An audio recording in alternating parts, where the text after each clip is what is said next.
Good morning. So, share ko po ang aking devotion sa umagang ito.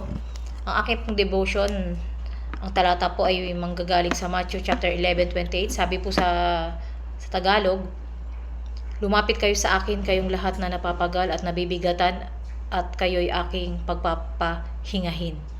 Na ito po yung paanyaya ng biyaya mula kay Jesus. Hindi ito utos na mabigat, kundi isang tawag na puno ng pag-ibig at pag-asa. Ito po yung personal na paanyaya sa atin ng ating Panginoong Hesukristo na sabi nga po ay lumapit kayo sa akin. Dapat po tayo sa kanyang lumapit dahil siya lamang po ang makapagbibigay ng totoong kapayapaan, pag-asa at pag-ibig po sa atin. So, hindi po ito yung utos na sinabi na kailangan kayo ay lumapit. Ito po ay invitation na kailangan natin ay sa kanya ay lumapit. Napakasimpleng paanyaya, lumapit ka. Kaya yun po yung isinasabi doon na kailangan daw po tayo ay lumapit sa kanya. Na ito po yung tunay na kapahingahan at kapayapaan na hindi natin matatagpuan sa ating sariling kalakasan. Hindi po natin ito makukuha yung kapayapaan na ito sa ating mga religion. Hindi rin po natin ito makukuha sa ating mga gawa, mga performance, kundi ito po yung personal nating relasyon kay Jesus Christ. Para po tayo magkaroon ng tunay na kapahingahan. Ito po yung ating relasyon. Kung ano bang klaseng relasyon meron tayo kay Jesus Christ. Kaya yung nga po ang sinasabi dito na sinabi niya rin po dito sa Santiago chapter 4 verse 8, lumapit kayo sa Diyos at siya'y lalapit sa inyo. Iyon po yung sabi na inaanyayahan tayo na tayo ay lumapit sa Diyos at siya po ay lalapit sa atin. At nakikita po natin dito na yung kayong lahat na napapagal at nabibigatan. Ibig sabihin, lahat, walang exempted. Kahit sino na nabibigatan at nahihirapan sa buhay. Ito po yung paanyayang ito ay para sa lahat. Yung mga napapagod na sa buhay, sugatan yung puso, na marami ng nararamdaman na mga sama ng loob, na sila ay nagagalit, nagtatampo, ano bang natatago sa ating mga puso. Ito po yung paanyaya ng Diyos na lumapit tayo sa Kanya at bibigyan niya tayo ng tunay na kapahingahan. At masabi dito yung anumang klaseng dala-dala nating kasalanan, ito man ay maliit, malaki o hindi, anumang guilt sa ating puso, nabibigatan man tayo sa ating mga problema o sa ating mga responsibilidad sa ating mga buhay, na lumapit po tayo sa Kanya. Ano ba yung ibig sabihin ng napapagal dito? Pag sinabi pong napapagal, ito po yung tumutukoy sa pagod na sa pagsusumikap. Baga, parang papagod ka na, sa patuloy na pagsisikap, pero hindi pa rin natatagpuan ng tunay na kapahingahan. Kaya yun po yun. At ano ba yung sinasabi na nabibigatan? Ito po yung pinapasan na natin sa araw-araw. Mabibigat na dinadala natin sa ating buhay, katulad ng emotional. Ano ba ang nangyayari sa ating emotion? Tayo ba ay natutuliro na? Tayo ba ay hindi na natin alam kung saan tayo patutungo? Sari-sari na ang pumapasok sa ating isipan. Nakapag-isip na tayo na mag-suicide. Parang naguguluhan na tayo sa ating buhay. Ano ba yun? Kaya yun po yun na yung daladalahin natin sa ating emotion. At meron pa po yung spiritual na tinatawag.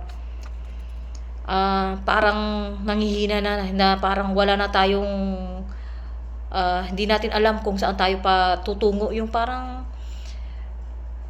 nabubuhay tayo sa mundo, parang hindi natin tiyak kung saan tayo pupunta. Yung masyado ng dry yung ating spiritual life na tinatawag, na nauuhaw na tayo, na parang naghahanap tayo ng pupuno nito.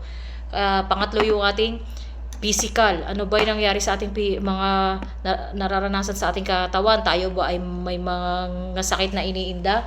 Mga nadala natin, mga high blood, diabetes, ano ba, yung cancer, ano bang mga nararamdaman natin sa ating katawan? Kaya nga po na sinasabi nga po dito sa 1 Peter chapter 5 verse 7, sabi sa Tagalog, ihagis ninyo sa kanya ang lahat ng iyong kabalisahan sapagkat siya ang nagmamalasakit sa inyo. So, sa ibang translation, ibigay natin sa kanya na ang ating mga kabalisahan dahil ang tanging Panginoon lamang po ang nagmamalasakit sa atin. Dahil nga po yun ang sabi sa Hebreo chapter 4 verse 16, lumapit tayong may katapangan sa trono ng biyaya. Na tayo daw po ay lumapit na may katapangan sa trono ng biyaya. Dahil doon sa trono ng Diyos, kung tayo ay lalapit na may katapangan, andun ang kanyang biyaya.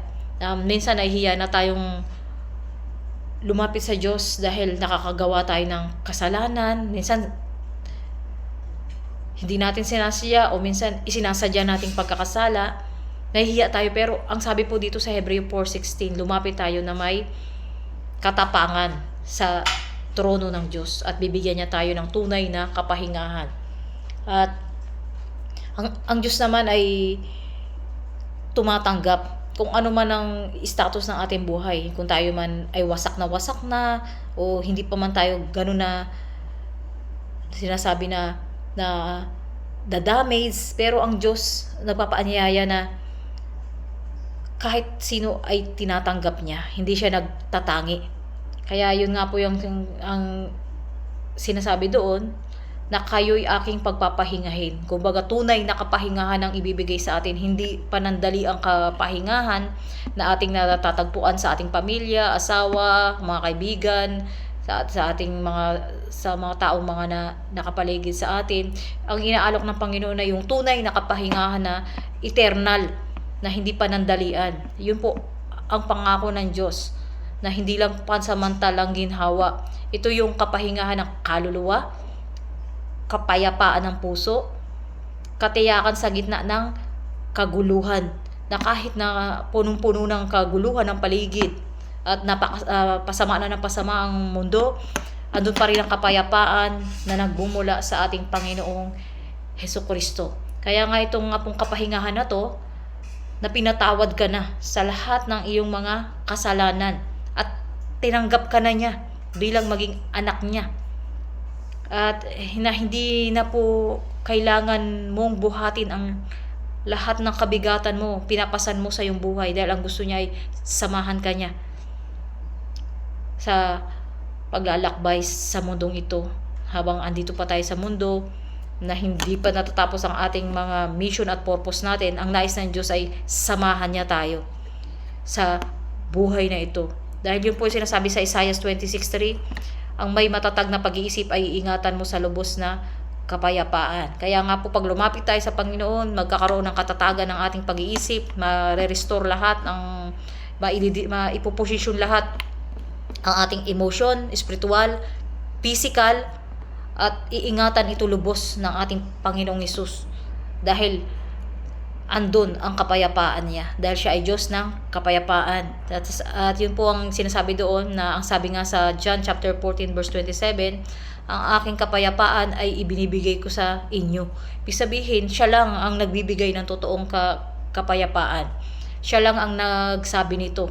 Mismo lumabas sa kanyang bibig sa John 14:27, ang aking kapayapaan ay binibigay ko sa inyo. Tatanggapin na lang natin ang kapayapaan na ito na iniaalok niya. Kaya ngayon,